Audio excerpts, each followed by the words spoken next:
বিদ্যালয়ত কেলেংকাৰী মধ্যাংগ ভোজনত দুৰ্নীতি বিদ্যালয় পোছাকৰ নামত ধন হৰলোকে ভয়ংকৰ অভিযোগ নগাঁও জিলাৰ বিদ্যালয়সমূহৰ পৰিদৰ্শক আৰু বতৰদুৱাৰ শিক্ষাখণ্ডৰ অন্তৰ্গত বতৰদুৱাৰ নিকটৱৰ্তী ৰামপুৰ চলাপথাৰৰ চাহেদ আলীৰ হাইস্কুলৰ প্ৰায় 1300 ছাত্ৰ ছাত্ৰী থকা বিদ্যালয়খনৰ মধ্যাংগৰ ভোজনৰ লগতে চৰকাৰী চাইকেল আৰু ইউনিফৰ্মৰ নামত বিদ্যালয়খনৰ ছাত্ৰ ছাত্ৰীয়ে আনিছে ভয়ংকৰ অভিযোগ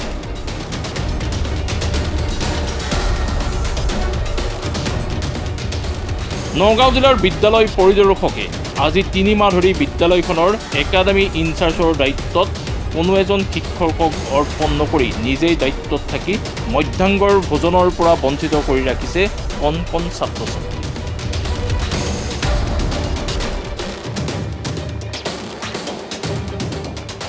আনহাতে 3 মাহৰ আগৰে পৰা একাডেমীৰ ইনচাৰ্জৰ দায়িত্বত থকা বিদ্যালয়খনৰ শিক্ষক ৱাজ উদ্দিনে ছাত্ৰ ছাত্ৰীৰ চৰকাৰী চাইকেলৰ লগতে ইউনিফৰ্মৰ টকাৰ আত্মসাৎ কৰাৰ এক গুৰুতৰ অভিযোগ উত্থাপন কৰিছে বিদ্যালয়খনৰ শিক্ষাৰ্থীসকলে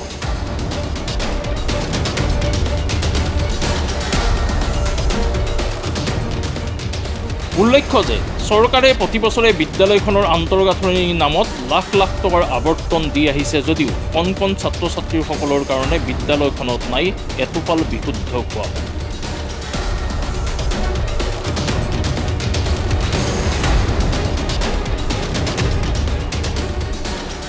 নাই এটা উপযুক্ত শৌচালয়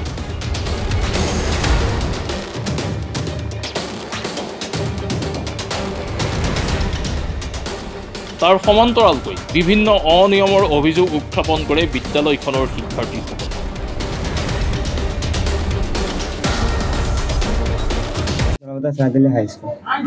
আচ্ছা আমি জনামতে সিজন আৰম্ভ হোৱাৰ পৰা বৰ্তমানলৈকে মিড ডে মিল চলা নাই এই সন্দৰ্ভত কি ক'ব এইটো ধৰা নাই ছাৰসকলে এইটো মেডিচিন ল'ব লাগে আৰু আমাৰ স্কুলত চাইকেল আহিছিলে 20-30টা মানে চাইকেল পোৱা নাই চাইকেল আমি দেখিছোঁ ৰুমত আছে 20-30টা মান সেইকেইটা চাইকেল দিয়া নাই যিকেইটা চাইকেল পাইছে সেইকেইটা দিয়া কেইটামানক দিছে আৰু কেইটা 20-30টা মানক চাইকেল দিয়া নাই সেইকেইটা চাইকেল আমি দেখিছোঁ ৰুমত আছে 2-3 দিনমান পিছত দেখি চাইকেল এটাও নাই ৰুমত এতিয়ালৈকে চাইকেল দিয়া এতিয়া একাডেমিক ইনচাৰ্জ কোন আছিলে আমাৰ অজিত ছাৰ কেইজন ছাত্ৰ ছাত্ৰীয়ে চাইকেল পোৱা নাই 30 জন হ'ব এই কৈছে চাইকেল দিব কান্দলমাৰি পৰা আনিম কান্দলমাৰি স্কুলত আছে কৈছে যেন কান্দলমাৰি পৰা আনিম তাৰপিছত চাইছো স্কুলত আছে চাইকেলটো এতিয়া এটাও নাই চাইকেল পিছত স্কুলত আহি চাইছে চাইকেল নাই কোনে লৈ গ'ল চাইকেল বিলাক কোনে লৈ গ'ল অজিত লৈ গৈছে অজিত ছাৰে হ'ব বেছি দিছে বিক্ৰী কৰি দিছে মানে ৰুমত আছিলে 30টা মান চাইকেল আছিলে এতিয়া নাই এটাও চাইকেল নাই এতিয়া সোনকালে আহিছে সোনকালে আহি তাৰপিছত চাইকেল দুটা ওলাইছে ৰুমৰ পৰা ওলাই তাৰপিছত মই ইয়াত আনি দিছোঁ সি লৈ গৈছে তাৰপিছত মই কৈছোঁ ছাৰ মইতো চাইকেল পোৱা নাই ৰ'বা তোমাৰটো দিম এনেকুৱা কৈছে মোৰ তাত আচ্ছা এই মিড ডে মিল যে চলা নাই এই সন্দৰ্ভত শিক্ষামন্ত্ৰী কি অনুৰোধ শিক্ষামন্ত্ৰী এইটো জনাব বিচাৰোঁ যে আমাৰ এই চাইকেল কেইটাৰ কাৰণে ব্যৱস্থা কৰি দিয়া আৰু খোৱা দোৱাৰ ব্যৱস্থা কৰি দিয়া ক্লাছ 2-8 এইকেইটাৰো খোৱা দোৱাৰ অসুবিধা হয় আৰু পানীৰো অসুবিধা হয় পানী খাব নোৱাৰে মানুহৰ ঘৰত যাব লাগে স্কুলৰ পৰা স্কুলত দমকল নাই বা দমকল আছে বেয়া পানীটো বেয়া পানী ভাল চাহেদ আলী হাইস্কুল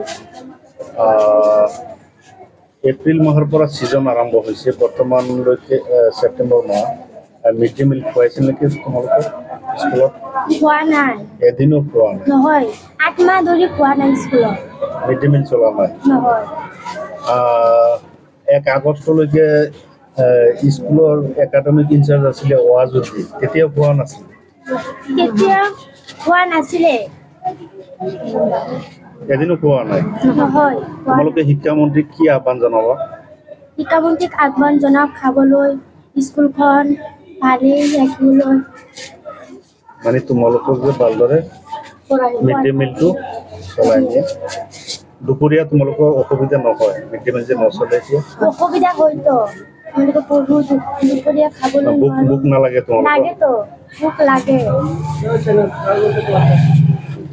চলাপথাৰ চাহেদ আলী হাইস্কুলৰ পৰা কৈ আছোঁ আমাৰ এই বছৰ স্কুলটো যে আৰম্ভ হৈছে এপ্ৰিলৰ পৰা ক্লাছটো বিগিন হয় তেতিয়া আমাৰ আইচি নাই, আইচি নথকা অৱস্থাত আইচি নাই বৰ্তমান কোনে চলাই আছে বিদ্যালয়খন?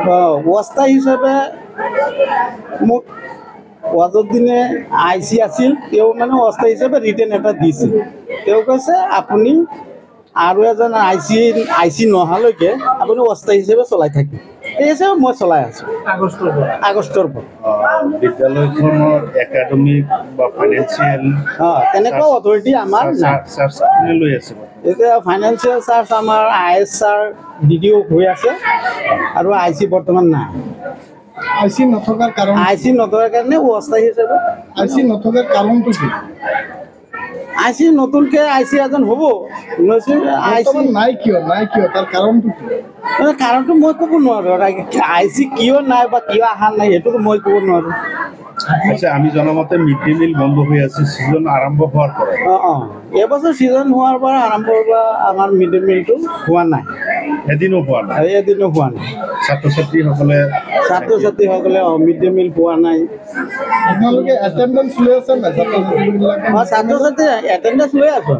মিড ডে মিলৰ এটেণ্ডেঞ্চ নাই মিড ডে মিলৰ এটেণ্ডেঞ্চ নাই। মিড ডে মিলৰ এটেণ্ডেঞ্চ এনেই স্কুল প্ৰেজেণ্টেশ্যন যিটো সেইটো এটেণ্ডেঞ্চ লোৱা এনেকুৱা। এইখিনি কৈ পেলাই মানে আমি বেছি শিক্ষামন্ত্ৰীক কি অনুৰোধ জনাইছে? আমি শিক্ষামন্ত্ৰীক স্কুলখন পৰিচালনা কৰিবৰ কাৰণে আমাৰ স্কুলত মানে ইমিডিয়েট আইচি এজন দিব লাগে আৰু মিড ডে মিলটো পৰিচালনা কৰিবৰ কাৰণে দায়িত্ব এজন। দায়িত্বত আপোনাৰ আগত কোন আছিল? আমাৰ আগত ৱাজুদ্দিন ছাৰ আছিল। আপুনি কেতিয়াৰ পৰা লৈছে? আমি আগষ্টৰ 1 তাৰিখৰ পৰা। ৱাজুদ্দিনক একাডেমি দায়িত্বৰ পৰা কিয় অব্যাহতি দিবলগীয়া হ'ল? অব্যাহতি দিলে স্কুলটো পৰিচালনা কৰিলে ডেইলি বহুত কথা আছে। মানে স্কুলটো কেতিয়াবা ছাৰসকলৰ চক লাগে, ডাষ্টাৰ লাগে, বা লাইন নষ্ট হৈছে, ফেন নষ্ট হৈছে, এই কল নষ্ট হৈছে, এনেকুৱা বিভিন্ন ধৰণৰ খৰচ এটা আছে। মই অস্থায়ী হিচাপে চাৰ্জত আছোঁ, মই এইটো পইচা ভৰিব লগা হয়। স্কুলতো বহুত ফাণ্ড থাকে, সেইবিলাক আমাৰ ফাণ্ড নাই, মই এইটো অস্থায়ী, গতিকে স্কুল চলাবলৈ অসুবিধা হৈ আছে। সেইকাৰণে আপুনি খৰচ কৰি এইখিনি মই খৰচ কৰি আছোঁ, হাতৰ পৰা দি হ'লেও মানে স্কুলটো চলাই আছোঁ।